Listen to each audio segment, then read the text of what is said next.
I am the happiest person. চাওয়ার থেকে বেশি পেয়েছি। হ্যাঁ, সেই জন্য আমাকে কষ্টও করতে হয়েছে। পরিবারের ক্ষেত্রেও একটু বদরাগী। দর্শক, এবার ঈদে মুক্তি পেতে যাচ্ছে বহুল প্রতীক্ষিত সিনেমা দম। আমার সাথে আছে সেই সিনেমার অভিনেতা আফরান নিশো। নিশো ভাই, কেমন আছেন? আই এম গুড, ভালো আছি। যেহেতু সবাই দম ফেলারও সময় পাচ্ছে না, যেহেতু আর কিছুদিন পরই দম আসছে, কেমন লাগছে এই মুহূর্তে? সবসময়ই কেমন জানি একটা মিশ্র ভাব লাগে, একটু নার্ভাস, একটু ভালো। বাট আমি জানি যে আসলে যখন সব কিছু শেষ হয়ে যায়, সব কিছু রেডি হয়ে যায়, তখন আর আসলে চাপের কিছু নাই বা ভাবার কিছু নাই। আমার মনে হয় যে আমাদের টিম খুব ভালো ছিল এবং দে আর ভেরি ডেডিকেটেড, এবং আমরা সবাই পরিশ্রম করেছি এবং পরিশ্রমের ফল সবসময় ভালো হয়। So I am hoping for the best. Nisho ভাই, আমার একটু জানার ইচ্ছা যে যেহেতু আপনার লম্বা ক্যারিয়ার, নাটকে মেহজাবিনের সাথে অসংখ্য অভিনয় করেছেন, অনেক নাটক করেছেন, আবার সিনেমাও কাজ করেছেন, কিছু সিনেমা বেশ হিট হয়েছে।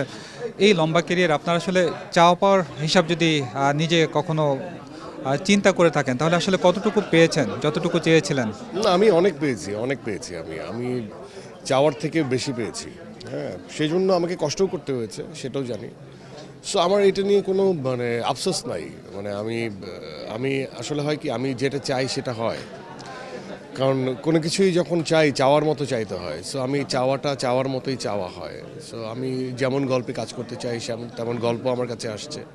আমি যেভাবে কাজ করতে চাই সেভাবে কাজ করছি। অ্যান্ড আমি বলবো যে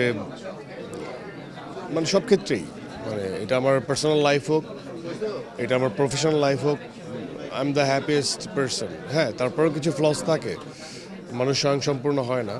তো ভুল দোষ ত্রুটি সব কিছু মিলিয়ে আমি আমার নিজেকে খুব এনজয় করি। পরিবারের ক্ষেত্রে আসলে নিশো কেমন? আমরা যেমন পর্দা দেখছি খুব শান্তশিষ্ট, আসলে পরিবারের ক্ষেত্রে একটু কেমন যান? আমি একদমই শান্তশিষ্ট না, আমি খুবই weird, and at the same time আমি ফিল করি আমি খুব উইটি, মজার মানুষ। পরিবারের ক্ষেত্রেও একটু বদরাগী, শর্ট টেম্পার্ড, আবার মাঝে মাঝে খুবই কুল কাস্টমার একদম। কিছু কিছু মানুষের ক্ষেত্রে খুবই ইন্ট্রোভার্ট, আর কিছু কিছু মানুষের ক্ষেত্রে যাদের সাথে আমার বোঝাপড়া হয় আর তাদের জন্য আমি খুবই extrovert. So um kind of, you can say, unpredictable. কখনোই দর্শকদের বলা হয় না, মানে একটা এমন কোনো বিষয় আছে যেটা কখনোই বলেননি এখন পর্যন্ত? আমি যেদিন মারা যাব, মৃত্যুর পর আমার অভিজ্ঞতা আমি বলবো। এই অভিজ্ঞতাটা আমার হয় না এখনো মৃত্যুর।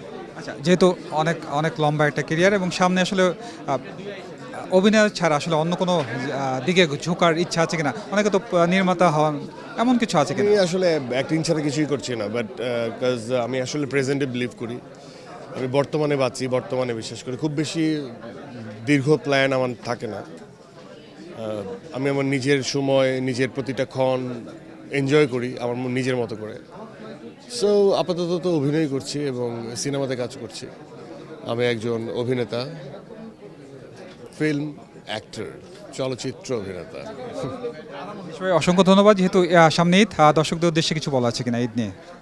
ঈদে আমি যেটা বলবো যে আমার কাছে তো খুবই রেস্টলেস লাইফের মধ্যে আমার কাছে বিশ্রাম মনে হয় ঈদ। সো আমার মনে হয় যে ঈদের সময় আপনারা যতটুকু পারেন প্রিয়জনদের, কাছের মানুষদের সময় দিবেন, তাদের ছোট ছোট ইচ্ছে পূরণ করবেন।